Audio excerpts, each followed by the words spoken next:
Hi guys, welcome to this session in Microsoft Word. In this module, I want to show you the difference between the Tab key and what that does and indents.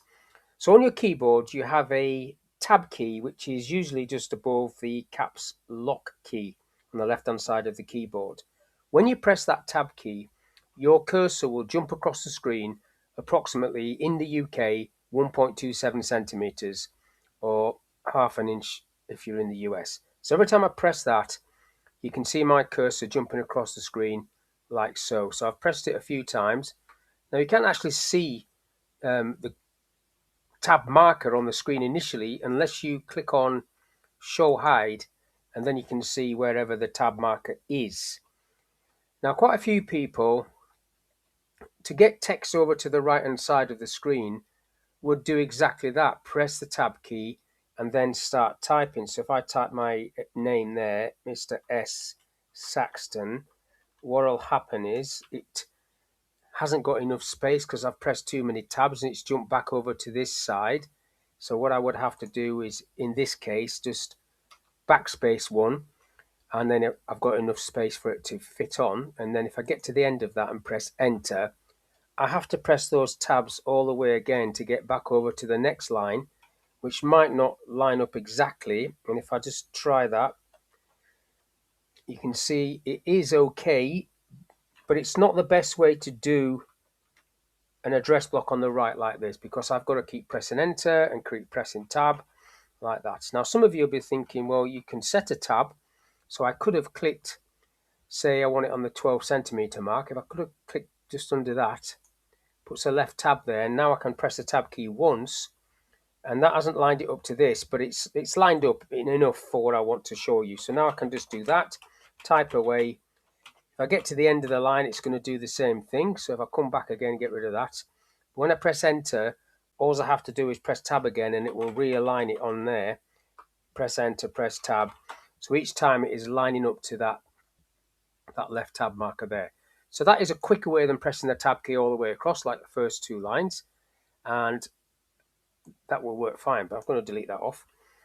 Now I could use a right tab, or I could use right align. Use these alignment keys. So if I press right aligned, which is that one, the text is automatically over there. Now if I just start typing, it will come in like that from the right margin.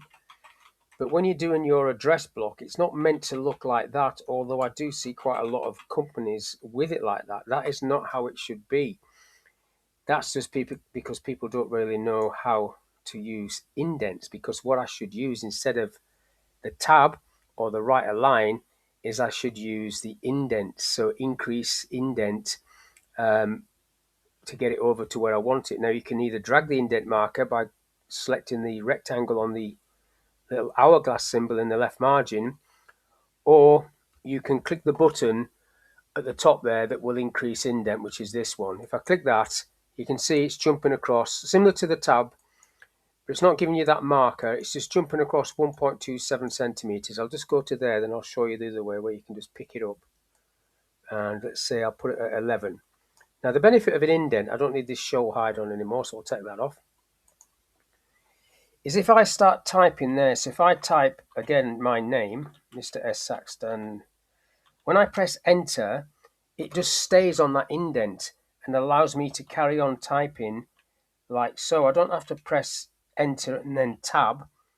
I can just start typing like this, and every time I just press enter, it will stay wrapped around on that indent marker. That's what it's called, text wrapping. I'll just put Yorks. And then when you've finished, you come down one extra line. Now I need to get rid of this indent. I can drag it back. I can click this little icon to go back to the left, or I can do Control and Q, which is the key command to reset paragraphs, and that will take it back. And then I'm ready to do my letter or the rest of it like so. Spell deer right. Like so. And then press enter a couple of times there to come down, and you're ready to start. So that is using an indent, moving the indent marker across to the right hand side. Now obviously the indent is not on at the minute on this line, but if I click back into this address block, you'll see the indent coming there for that line and the lines above it. Each line that indent is on. Coming down a line, because I pressed enter and then did Control Q, I took that indent off. So the line below, there's no indent. And if I put show hide on, there is also no tabs. These little symbols, the show hide symbols, are just showing you where you've pressed enter, or there's a space, enter in this case. I'll take that off. So that's all I want to cover in this little video. Explain what the difference is between the tab key and the tab feature and right aligned and indents, and which you should use. And in my recommendation is you should use the indent if you want your text over on the right like that. So hopefully that video was of use. Thank you for your time. Please like and subscribe, and I'll catch you on the next one.